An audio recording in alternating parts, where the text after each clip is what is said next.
ফেব্রুয়ারিতে নির্বাচনে গণতন্ত্রের সুবাতাস দেখছে বিএনপি, আগে সংস্কার চায় এনসিপি।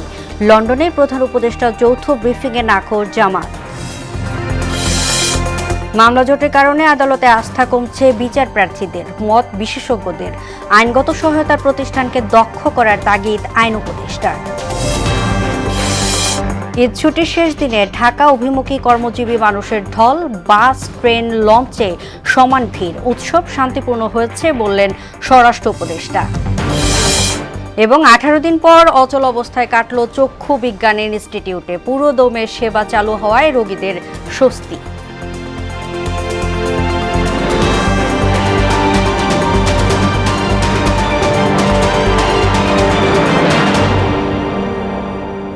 আসসালামু আলাইকুম, সবাইকে মোহনা সংবাদে স্বাগত। শুনছিলেন শিরোনাম, সঙ্গে আছি আমি তাজরিন নাহার মুক্তি। এবারে বিস্তারিত। সংস্কার ছাড়া জাতীয় নির্বাচন একপেশে হবে বলে মনে করেছেন জাতীয় নাগরিক পার্টি। তবে যুবদল নেতারা বলছে ফেব্রুয়ারিতে নির্বাচন হলে সবার জন্যই মঙ্গলজনক হবে। আর কমিউনিকেট পার্টি বলছে রাজনৈতিক অচল অবস্থা কাটাতে ডিসেম্বরকে টাইম ফ্রেম ধরেই নির্বাচনের পথে এগিয়ে যাওয়া উচিত। যদিও সাধারণ মানুষ মনে করেন প্রয়োজনীয় সংস্কার শেষে ফেব্রুয়ারিতেই নির্বাচন সম্ভব। বিস্তারিত রেজা খানের রিপোর্টে।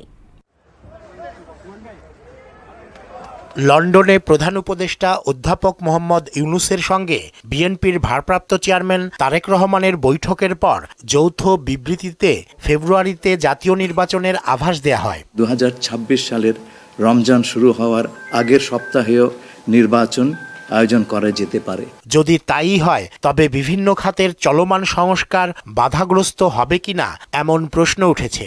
ফেব্রুয়ারিতে নির্বাচন হওয়াই উচিত, আর সংস্কার যেটা এর মধ্যেই ইচ্ছা করলে সম্ভব। বর্তমানে সব জায়গায় ক্যাচাল, এই ক্যাচালের ভিতরে নির্বাচন যদি দেয় তাহলে ভাই সুষ্ঠুভাবে নির্বাচন হবে না ভাই। যে সংস্কার যেটা করতে চাচ্ছে তাতে যতটুকু সময় লাগে ততটুকু সময় দেওয়া উচিত। জাতীয় নাগরিক পার্টির কেন্দ্রীয় সমন্বয়ক আসাদ বিন রনির মতে দেশের বর্তমান পরিস্থিতিতে নির্বাচন হলে তা নির্দিষ্ট একটি দলের পক্ষে যাবে, আর সংস্কারের দাবি বাস্তবায়ন না হলে রাজনৈতিক কর্মসূচির পথে হাঁটবে এনসিপি। নুরুল হক নূরের সেই পটুয়াখালীতে তাকে কিভাবে অবরুদ্ধ করে রেখেছে বিএনপি কেন্দ্রীয় কমিটির সদস্য। তো আপনি এই পরিস্থিতি যদি নির্বাচনের কথা বলেন তাহলে আলটিমেটলি আপনি নির্বাচন কিছু করতে পারবেন না, আপনি একপাক্ষিক একটা নির্বাচন হবে। তবে তরুণদের নিয়ে গঠিত দলটির দাবির সঙ্গে দ্বিমত পোষণ করেছেন যুবদল নেতারা। এরা বলে যে গতকালকে ডক্টর ইউনূস সাহেব যে বৈঠক করেছেন এটা জনগণের সাথে বিক্রি করা হয়েছে। এটা জনগণের এই যে জুলাই আগস্টে যারা হত্যা হয়েছে তাদের রক্তের সাথে বেইমানি করা হয়েছে। কিভাবে হলো? যে আলোচনা হয়েছে ডক্টর ইউনূস সাহেবের সাথে আমাদের বিএনপি ভারপ্রাপ্ত চেয়ারম্যান জনাব তারেক রহমানের, আমি মনে করি এটা 18 কোটি মানুষের সুফল বয়ে আনবে। এদিকে সংস্কার ও গণহত্যার বিচার প্রক্রিয়ার মধ্যেই ডিসেম্বরে নির্বাচন সম্ভব বলে মনে করেন বাংলাদেশ কমিউনিস্ট পার্টির সাধারণ সম্পাদক রুহিন হোসেন প্রিন্স। সুষ্ঠু, অবাধ, গ্রহণযোগ্য নির্বাচনের জন্য যা যা সংস্কার করা দরকার এইটা করা এবং নির্বাচন দরকার। আমরা এটা পরিষ্কার ভাষায় বলেছি যে আমরা অঙ্কে দেখি, রাজনীতির অঙ্কে এই কাজগুলো খুবই করা সম্ভব ডিসেম্বরের মধ্যে। নির্বাচনের আগে অন্তর্বর্তী সরকারকে নিরপেক্ষতার প্রমাণও দিতে হবে বলে মনে করেন তিনি। এই যুক্ত বিবৃতি কিন্তু যদি কিন্তু আছে, সুতরাং এই বিবৃতি এখনো পর্যন্ত আমাদের কাছে স্পষ্ট না। রেজা খান, মোহনা সংবাদ, ঢাকা। বিএনপির ভারপ্রাপ্ত চেয়ারম্যানের সঙ্গে বৈঠক করে যৌথ বিবৃতি দিয়ে প্রধান উপদেষ্টা প্রফেসর ইউনূস একটি দলের প্রতি বিশেষ অনুরাগ প্রকাশ করেছেন বলে অভিযোগ করেছে জামাতে ইসলামী। এতে প্রধান উপদেষ্টা নিরপেক্ষতা ক্ষুণ্ণ হয়েছে বলেও মনে করে দলটি। এ বিষয়ে জামাতে ইসলামীর কেন্দ্রীয় প্রচার ও মিডিয়া বিভাগের পক্ষ থেকে একটি বিবৃতি দেয়া হয়েছে। এতে বলা হয়, একটি দলের সঙ্গে বৈঠকের পর যৌথ ব্রিফিং করায় আগামী নির্বাচন অবাধ, সুষ্ঠু ও গ্রহণযোগ্য হওয়ার বিষয়ে জনগণের মধ্যে শঙ্কা তৈরি হয়েছে। দেশে ফিরে অন্যান্য রাজনৈতিক দলের সঙ্গে আলোচনার পর প্রধান উপদেষ্টা এই বিষয়ে সিদ্ধান্ত জানানো উচিত ছিল বলে বিবৃতিতে জানায় জামাতে ইসলামী। জুলাই গণ অভ্যুত্থানের পূর্ণতা আসবে গণতন্ত্র পুনরুদ্ধারের মাধ্যমে, এমন মন্তব্য করেছেন দলের ভাইস চেয়ারম্যান শামসুজ্জামান দুদু। প্রধান উপদেষ্টা এবং তারেক রহমানের বৈঠক গণতান্ত্রিক আন্দোলনকে উচ্চ মাত্রায় নিয়ে গেছে বলেও অভিমত তার। জাতীয় প্রেস ক্লাব নির্বাচন এবং জাতীয় ঐক্য নিয়ে আলোচনার সভায় প্রধান অতিথির বক্তব্যে তিনি এসব কথা বলেন গণতন্ত্র পুনরুদ্ধারে দেশের জাতীয় নির্বাচন খুবই গুরুত্বপূর্ণ, তাই মতবিরোধ ভুলে জাতীয় স্বার্থে দেশে একটি অবাধ সুষ্ঠু নির্বাচন জরুরি। গত জুলাই আগস্টের গণঅভ্যুত্থানের পূর্ণতা আসবে গণতন্ত্র প্রতিষ্ঠিত হলে। ফ্যাসিবাদের পতন হয়েছে এটা যেমন নিশ্চিত, গণতন্ত্র প্রতিষ্ঠা করার অন্যতম লক্ষ্য হচ্ছে একটি নির্বাচিত সরকার, গণমানুষকে ভোটাধিকার ফিরিয়ে দেওয়া। কিন্তু নির্বাচন চাই না এমন কোনো রাজনৈতিক দল বাংলাদেশে বর্তমানে নাই। ফ্যাসিবাদ নানানভাবে নানান ঘটনায় এটা বিঘ্নিত করার চেষ্টা করতে পারে, সেই ব্যাপারে আমাদের সতর্ক থাকতে হবে। মামলা জটের কারণে বিচার প্রার্থীরা আদালতের উপর আস্থা হারিয়ে ফেলেছে বলে মনে করেন আইন সংশ্লিষ্টরা। রাজনীতিতে এক আলোচনা সভায় তারা এ কথা বলেন। আইন উপদেষ্টা আসিফ নজরুলের মতে, সরকারি আইনগত সহায়তা প্রতিষ্ঠানকে দক্ষ করে গড়ে তোলা গেলে বছরে 1 থেকে 2 লাখ মামলা নিষ্পত্তি করা সম্ভব। বিস্তারিত মুনতাসির মামুনের প্রতিবেদনে। মামলা জট নিরসন ও ন্যায় বিচার নিশ্চিতে বেইলি রোডের জাতীয় আইনগত সহায়তা প্রদান সংস্থার কার্যালয়ে সেমিনার আয়োজন করা হয়। এতে আইন সংশ্লিষ্টরা মামলা জট নিরসনের কিছু সুপারিশ তুলে ধরেন। আইন উপদেষ্টা আসিফ নজরুল জানান, প্রতি বছর দেশে বিভিন্ন আদালতে 5 লাখের বেশি মামলা হয়। এর মধ্যে সম্পূর্ণ নিষ্পত্তি হয় 34,000। তবে সরকারি আইনগত সহায়তা প্রতিষ্ঠানকে দক্ষ করে গড়ে তোলা গেলে বছরে 1 থেকে 2 লাখ মামলা নিষ্পত্তি করা সম্ভব। মন্ত্রণালয়ের পক্ষ থেকে আমরা 3টা টার্গেট করেছি সংস্কার কার্যক্রমের ব্যাপারে। একটা হচ্ছে দ্রুত এবং স্বল্পতম সময়ে অল্প খরচে মামলার নিষ্পত্তি করা। সেকেন্ড হচ্ছে আমরা ফৌজদারি কার্যবিধির অ্যামেন্ডমেন্টের কাজ দ্রুত এগিয়ে নিচ্ছি। আমাদের যে থার্ড লক্ষ্য সেটা হচ্ছে মামলার অভিশাপ থেকে মানুষকে মুক্তি দেওয়া। জেলা আদালত ভবন ও প্রযুক্তিগত সংকট সমাধানের উদ্যোগ নেওয়া হচ্ছে বলেও জানান তিনি।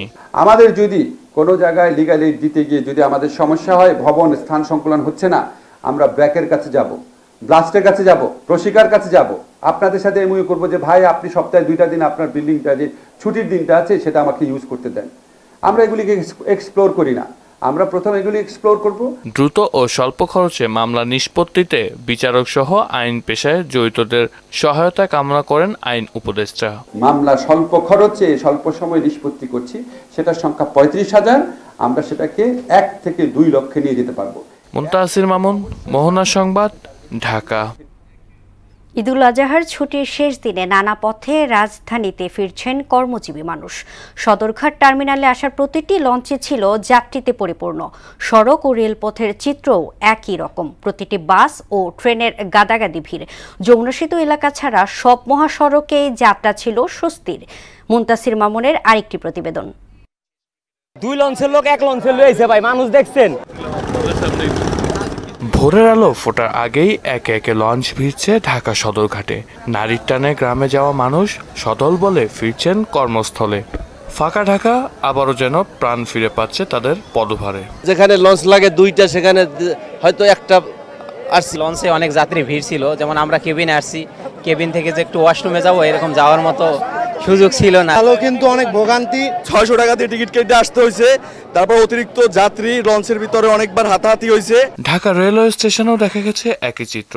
বগির ভেতর থেকে শুরু করে ট্রেনের ছাদ যাত্রীদের ভিড়ে ঠাসা। টিকিট কাটে আমরা সিট পাই নাই, সাদা আসছি। জ্যাম যুদ্ধ করে আবার উঠতে হয়েছে ভাই, জ্যাম ছিল ভাই, প্রচুর জ্যাম। ভালোই লাগছে, ঈদ করে আসলাম। হাঁটার যে জায়গাটা, সেই জায়গাটা পুরোটা মানুষ দিয়ে ভর্তি। সড়ক পথেও এবার ফিরতি যাত্রা বেশ স্বস্তিদায়ক। তবে খানিকটা ভোগান্তি ছিল যমুনা সেতুর 2 প্রান্তে। শনিবার সকাল থেকে সেতুর পশ্চিম সংযোগ মহাসড়কে নলাকা এবং টাঙ্গাইলের এলেঙ্গা পর্যন্ত দীর্ঘ যানজট সৃষ্টি হয়। তবে বেলা বাড়ার সঙ্গে সঙ্গে তা কমে আসে। ঈদ আনন্দ শেষে কর্মজীবীরা ফিরে আসার চিরচেনা রূপে ফিরেছে রাজধানী ঢাকা। মুনতাসির মামুন, মোহনা সংবাদ, ঢাকা। এদিকে যমুনা সেতুর দুই পারে সৃষ্ট যানজট ধীরে ধীরে স্বাভাবিক হতে শুরু করেছে, তবে যানবাহনের ধীরগতি আছে। এ বিষয়ে জানাতে যমুনা সেতুর পশ্চিম পাড় থেকে আমাদের সঙ্গে যোগ দিচ্ছেন সহকর্মী সোহেল রানা। সোহেল, এই মুহূর্তে যমুনা সেতুর দুই পারের চিত্র কেমন দেখছেন জানাবেন।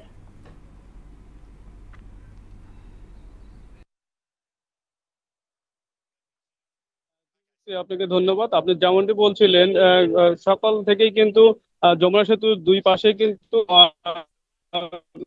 যানজট সৃষ্টি হয়েছিল, কারণ যমুনা সেতুর উপরে কিছু যানবাহন বিকল হয়ে পড়ে এবং যমুনা সেতুর পশ্চিম যে সংযোগ রয়েছে সেটিতে কিন্তু যে টোল আদায় হচ্ছিল সেটি কিন্তু অনেকটা ধীর গতিতে হওয়ার কারণে যমুনা সেতুর পশ্চিম সংযোগ সড়কে যমুনা সেতু থেকে নলকা পর্যন্ত কিন্তু এই যানজট দেখা যায়। তো পরবর্তীতে বেলা বাড়ার সাথে সাথে কিন্তু অনেকটাই স্বাভাবিক হতে শুরু করে, তবে বিকেল থেকে কিন্তু এখন পর্যন্ত যে আমরা চিত্র দেখছি সেটি কিন্তু স্বাভাবিক গতিতে যান চলাচল করছে। তবে এই হাটিকমল গোল চত্বর এবং কড্ডা মোড় যেটি রয়েছে সেটিতে কিন্তু কর্মমুখী যারা মানুষ রয়েছে তারা কিন্তু অনেকটা ভিড় করছে, তবে কাঙ্ক্ষিত যে যানবাহন দরকার সেটি কিন্তু তারা পাচ্ছে না এবং তারা কিন্তু অভিযোগ করছে যে গাড়িগুলো আসতেছে সেগুলোতে কিন্তু অতিরিক্ত ভাড়া নেওয়া হচ্ছে এবং ভাড়া আদায় করা হচ্ছে এবং অনেক সময় তারা কিন্তু দেখা যাচ্ছে যে বাসের ছাদে এবং ট্রাকে কিন্তু তারা ঝুঁকি নিয়ে তারা চলাচল করছে। আমরা এই মুহূর্তে এখন দাঁড়িয়ে আছি কটার মোড় এলাকায়। এই কটার মোড় এলাকাতে কিন্তু আমরা আপনি ক্যামেরার চোখে দেখতে পাচ্ছেন যে অনেক মানুষ কিন্তু কর্মমুখী যারা রয়েছে তারা কিন্তু এখানে ভিড় করছে, তবে কাঙ্ক্ষিত গাড়ি পাচ্ছে না। আর সকাল থেকে যে যানজটটা রয়েছিল সেটি এখন স্বাভাবিক পর্যায়ে রয়েছে। এখন কিছু যে গাড়ি চলাচল করছে সেগুলো কিন্তু ধীর গতিতেই রয়েছে এবং মোটামুটি স্বাভাবিকের দিকে চলে আসছে আর কি। এই ছিল সিরাজগঞ্জের যমুনা সেতুর পশ্চিম অঞ্চল থেকে যানজটের সর্বশেষ। মুক্তি। সোহেল, আপনাকে ধন্যবাদ। দু একটি ছোটখাটো ঘটনা ছাড়া এবারের ঈদ শান্তিপূর্ণভাবে উদযাপন হয়েছে বলে মনে করেন স্বরাষ্ট্র উপদেষ্টা জাহাঙ্গীর আলম চৌধুরী। অন্তর্বর্তী সরকারের 11 মাসে আইন শৃঙ্খলা পরিস্থিতির যথেষ্ট উন্নতি হয়েছে বলে দাবি করেন তিনি। সকালে রাজধানীতে আর্মড পুলিশ ব্যাটালিয়নের সদর দপ্তর পরিদর্শন শেষে সাংবাদিকদের এসব কথা বলেন স্বরাষ্ট্র উপদেষ্টা। মাঠ পর্যায়ে পুলিশের কাছে রাইফেলের মতো অস্ত্র থাকলেও ভারী মরণাস্ত্র থাকবে না বলেও জানান তিনি। বলেন, আর্মড পুলিশ ব্যাটালিয়নের মতো বিশেষায়িত ইউনিটের কাছে থাকবে ভারী অস্ত্র। মারণাস্ত্র বলতে হলে বুঝেছি বড় ধরনের অস্ত্র থাকবে, তার কাছে তো রাইফেল থাকবে। এখন তো মরণাস্ত্র বলতে কি আপনি তো ওই কি বলে একটা চাকুও তো মরণাস্ত্র, ওটা দিয়ে তো মানুষ পেলে ভালো। এক যুগে ঢাকা টঙ্গী তৃতীয় ও চতুর্থ রেললাইন প্রকল্পের অগ্রগতি মাত্র ৩৮%, অথচ ভারতীয় ঋণে বাস্তবায়নাধীন প্রকল্পটির খরচ দ্বিতীয় দফায় বাড়ানো হয় আরও ৩ গুণ। বাড়তি খরচ ও নকশা পরিবর্তন অনুমোদনের জন্য ভারতীয় কর্তৃপক্ষের কাছে করা আবেদনে ১৯ মাসেও সাড়া পায়নি মন্ত্রণালয়। বিশেষজ্ঞরা বলেছেন, এই ধরনের প্রকল্প হাতে নেয়ার আগে কর্তৃপক্ষের আরও সতর্ক হওয়া উচিত। রেল নিয়ে মাহবুব হাসান রিপনের ৩ পর্বের ধারাবাহিক প্রতিবেদনের দ্বিতীয় পর্ব আজ। মেট্রোর মতো ঢাকার যোগাযোগ ব্যবস্থাকে আমূল পরিবর্তন করে দেওয়ার ক্ষেত্রে ঢাকা টঙ্গী তৃতীয় ও চতুর্থ লাইন ডুয়েল গেজ নির্মাণ প্রকল্প হাতে নিয়েছিল বাংলাদেশ রেলওয়ে। ৮০০ কোটি টাকার এই প্রকল্পের কাজ থমকে গিয়েছিল ৮,০০০ কোটি টাকার এলিভেটেড এক্সপ্রেসওয়ে নির্মাণ প্রকল্পের কাছে। ঢাকা টঙ্গী রেলপথে তৃতীয় ও চতুর্থ রেল লাইন নির্মাণ প্রকল্প ২০১২ সালে অনুমোদন দেয় বাংলাদেশ সরকার। এরপর দরপত্র প্রক্রিয়া শেষ করতে সময় লাগে আরও ৬ বছর। ২০১৯ সালে শুরু হওয়া নির্মাণ কাজ শেষ হওয়ার কথা ছিল ২০২৩-এর জুনে, কিন্তু তাতে বাদ সাধে ভূমি অধিগ্রহণ ও এলিভেটেড এক্সপ্রেসওয়ের নির্মাণ কাজ। এলিভেটেড এক্সপ্রেস দিয়ে বেশিরভাগ সময় বড় লোকেরা চলাচল করে, বাট বাংলাদেশের ম্যাক্সিমাম মানুষই গরিব। আমরা তো বিলাসবহুলভাবে আমরা জীবনযাপন করতেও পারি না, ওইভাবে আমরা যাতায়াতও করতে পারি না। প্রকল্পটা যদি বাস্তবায়ন হয় তাহলে আমাদের যাতায়াতের সুবিধা, অনেক সুযোগ সুবিধা হবে। আমরা স্টুডেন্টরা খুব সহজে যাতায়াত করতে পারতাম। গাজীপুর থেকে মনে করেন যে কমলাপুর পর্যন্ত যে ট্রেনগুলো যাতায়াত করে, কোচিং যদি খুব সহজভাবে হয়ে যায় তাহলে মানুষের হ্যাঁ কষ্টটা একটু কমে যায়। 2023-এ 3 গুণ বাড়িয়ে প্রকল্প ব্যয় নির্ধারণ করা হয় 3,342 কোটি টাকা। কাজের মেয়াদ বাড়ে 2027 সালের জুন পর্যন্ত। এতে বেড়েছে কাজের পরিধিও। বিদ্যমান লাইনগুলো আমাদের প্রজেক্টের আওতায় এটা 60 কেজি রেল দিয়ে আপগ্রেড করা হবে, যার জন্য আমাদের শুরুতে যখন স্কোপ ছিল 60 কেজির স্কোপ ছিল হলো 71 কিলোমিটার, এখন এটা বেড়ে দাঁড়িয়েছে 137 কিলোমিটারের মতো। কাজের পরিমাণও দ্বিগুণ হয়ে গেছে। তবে বাড়তি খরচ ও নকশা পরিবর্তনের বিষয়ে ভারতীয় কর্তৃপক্ষের সাড়া না পাওয়ায় নির্ধারিত সময়ে প্রকল্প শেষ করা নিয়ে দেখা দিয়েছে অনিশ্চয়তা। যখন ড্রাফট কন্ট্রাক্টটা এক্সিম ব্যাংকের কনকারেন্সের জন্য পাঠালাম তাদের সম্মতির জন্য, তারপর থেকে এটা 19তম মাস চলছে, আমরা এখনো এক্সিম ব্যাংকের সম্মতি পাইনি। এই বিষয়টা নিয়ে বেশ কয়েকবার ইআরডি সহ তাদের যে এক্সিম ব্যাংক হেডকোয়ার্টার, তাদের যে এমইএ আছে মিনিস্ট্রি অফ এক্সটার্নাল অ্যাফেয়ার্স ভারতের, এগুলি সহ গত 2 বছর ধরে বিভিন্ন সময়ে মতবিনিময় মিটিং হচ্ছে, বায়োলেটারাল মিটিং হচ্ছে, অনলাইনে মিটিং হচ্ছে, কিন্তু জিনিসটা এখনো নিষ্পত্তি হয়নি। বিশেষজ্ঞরা বলছেন এ ধরনের প্রকল্পে আমলাতান্ত্রিক জটিলতার মাসুল গুনতে হয় জনগণকে, যা মোটেও কাম্য নয়। আবার ঢিলেমির কারণে সার্বিক অর্থনীতিও ক্ষতির মুখে পড়ে। টঙ্গী পর্যন্ত এই শাটল সার্ভিসটা করলে যদি দেখা যায় যে মানুষ বেশি উপকৃত হবে, এলিভেটেড এক্সপ্রেসের ইউজটা কমে যাবে। দেশ আমাদের, অর্থ আমাদের, আমাদের প্রত্যেকটা অর্থের ভাগিদার কিন্তু আপনার এই সাধারণ মানুষ। সুতরাং আমাদেরকে বিবেচনা করে চলতে হবে যে আমি কিভাবে সদ্ব্যবহার করতে পারি। সম্ভাব্যতা সমীক্ষা ছাড়া এ ধরনের প্রকল্প হাতে নেওয়ার সমালোচনাও করেন তিনি। কে খুশি হইব, কে অখুশি হবে, ওইটা বিবেচনা করে জনগণের প্রকল্প করা উচিত নয়। মাহবুব হাসান রিপন, মোহনা সংবাদ, ঢাকা। সিলেটে আর পাথর উত্তোলনের অনুমতি দেয়া হবে না বলে জানিয়েছেন পরিবেশ উপদেষ্টা সৈয়দা রিজওয়ানা হাসান। সকালে জাফলংয়ের ইসিএ এলাকা পরিদর্শন শেষে সাংবাদিকদের তিনি এ কথা বলেন। পর্যটক বাড়াতে জাফলংকে পরিকল্পিতভাবে গড়ে তোলার ঘোষণাও দেন তিনি। আর জ্বালানি উপদেষ্টা মোহাম্মদ ফাউজুল কবির খান বলেন, পাথর ভাঙা যন্ত্রের ব্যবহার বন্ধে সব রকম ব্যবস্থা নেবে সরকার। প্রয়োজনে এসব যন্ত্রের বিদ্যুৎ বিচ্ছিন্ন করা হবে। এবারে দেশের বাইরের খবর। ইরান ইসরায়েল সংঘাতের অগ্নিগর্ভ হয়ে উঠেছে মধ্যপ্রাচ্য। আগের দিন ইসরায়েলি হামলায় রিভলিউশনারি গার্ড প্রধান সহ ৭৮ জনের মৃত্যুর প্রতিশোধ নিতে তেল আবিবে ক্ষেপণাস্ত্র ও রকেট হামলা চালায় ইরান। এতে ৩ জন নিহত ও শতাধিক ইসরায়েলি আহত হয়েছেন। মার্কিন মদতে নেতানিয়াহুর যুদ্ধ শুরু করেছেন অভিযোগ করে এর কঠোর প্রতিশোধ নেয়ার হুঁশিয়ারি দিয়েছেন ইরানের সর্বোচ্চ ধর্মীয় নেতা আয়াতুল্লাহ আলী খামেনি। কাজী শাহরিনের ডেস্ক রিপোর্ট। ইরান ও ইসরায়েলের মাঝে উত্তেজনার পারদ বেড়েই চলেছে। হামলা পাল্টা হামলা চালিয়ে যাচ্ছে দুদেশ। ইসরায়েলের অপারেশন রাইজিং লায়নের কড়া জবাব দিয়েছে ইরান। ইসরায়েল জুড়ে শুক্রবার রাত থেকে এ পর্যন্ত ১০০টিরও বেশি ক্ষেপণাস্ত্র ও রকেট হামলা চালিয়েছে দেশটি। এতে এখন পর্যন্ত ৩ জন নিহত ও প্রায় ১০০ মানুষ আহত হয়েছে বলে জানিয়েছে দ্য গার্ডিয়ান। ক্ষতিগ্রস্ত হয়েছে তেল আবিব সহ অন্যান্য শহরের বেশ কিছু ভবন। এদিকে তেহরানের পশ্চিমে মেহরাবাদ আন্তর্জাতিক বিমানবন্দর এলাকায় আরও 2টি বিমান হামলা চালিয়েছে ইসরায়েল। এছাড়া ইরান জুড়ে ইসরায়েলি হামলায় এ পর্যন্ত প্রাণ গেছে ৭৮ জনের, আহত হয়েছে ৩ শতাধিক। ইসরায়েল জানিয়েছে ইরানের পরমাণু প্রকল্পকে পুরোপুরি ধ্বংস করার লক্ষ্যেই দেশটিতে হামলা করা হয়েছে। অন্যদিকে ইরানের সর্বোচ্চ নেতা আয়াতুল্লাহ আলী খামেনি বলেছেন, ইসরায়েল হামলা অব্যাহত রাখলে কোনো দয়া দেখানো হবে না। এছাড়া ইসরায়েলের হামলার জবাবে সংযম দেখাতে বলা অযৌক্তিক বলে মন্তব্য করেছেন ইরানের পররাষ্ট্রমন্ত্রী আব্বাস আরাগচি। ওদিকে ইরান ইসরায়েল যুদ্ধ থামাতে মধ্যস্থতা করার প্রস্তাব দিয়েছেন রাশিয়ার প্রেসিডেন্ট ভ্লাদিমির পুতিন। আর উভয় পক্ষকেই সংঘর্ষ বন্ধ করার আহ্বান জানিয়েছেন জাতিসংঘের মহাসচিব অ্যান্তোনিও গুতেরেস। কাজী শাহরিন, মোহনা সংবাদ। ভারতের আহমেদাবাদে আবাসিক এলাকা বিধ্বস্ত হওয়া যাত্রীবাহী উড়োজাহাজের ব্ল্যাক বক্স রেকর্ডার উদ্ধার করতে সক্ষম হয়েছে তদন্তকারীরা। শুক্রবার মেঘানীনগরে চিকিৎসকদের যে হোস্টেলে বিমানটি ভেঙে পড়েছিল তার ছাদ থেকেই সেই ব্ল্যাক বক্স উদ্ধার হয়েছে বলে জানিয়েছে বার্তা সংস্থা এএফপি। উদ্ধারকৃত ব্ল্যাক বক্সের ডেটা বিশ্লেষণ করা হচ্ছে বলে জানান বেসামরিক বিমান পরিবহন মন্ত্রী রামমোহন নাইডু। বৃহস্পতিবার ওই দুর্ঘটনায় এ পর্যন্ত 274 জনের মৃত্যু হয়েছে বলে জানায় কর্তৃপক্ষ।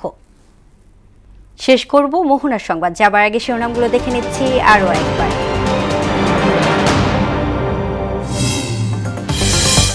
ফেব্রুয়ারিতে নির্বাচনে গণতন্ত্রের সুবাতাস দেখছে বিএনপি, আগে সংস্কার চায় এনসিপি। লন্ডনে প্রধান উপদেষ্টার যৌথ ব্রিফিংয়ে নাকশ জামাত। মামলা জটের কারণে আদালতে আস্থা কমছে বিচার প্রার্থীদের, মত বিশেষজ্ঞদের। আইনগত সহায়তার প্রতিষ্ঠানকে দক্ষ করার তাগিদ আইন উপদেষ্টার। ঈদ ছুটির শেষ দিনে ঢাকা অভিমুখী কর্মজীবী মানুষের ঢল, বাস ট্রেন লঞ্চে সমান ভিড়। উৎসব শান্তিপূর্ণ হয়েছে বললেন স্বরাষ্ট্র উপদেষ্টা। এবং 18 দিন পর অচল অবস্থায় কাটল চক্ষু বিজ্ঞান ইনস্টিটিউটে, পুরোদমে সেবা চালু হয় রোগীদের স্বস্তি।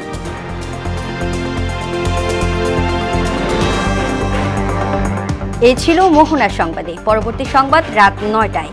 এর আগে সংবাদ এক নজরে দেখবেন সন্ধ্যা 7টায়। মোহনার সবশেষ খবর জানতে ভিজিট করুন www.mohana.tv। সংবাদ দেখতে পারেন ফেসবুক ও ইউটিউবেও। এতক্ষণ সঙ্গে থাকার জন্য ধন্যবাদ।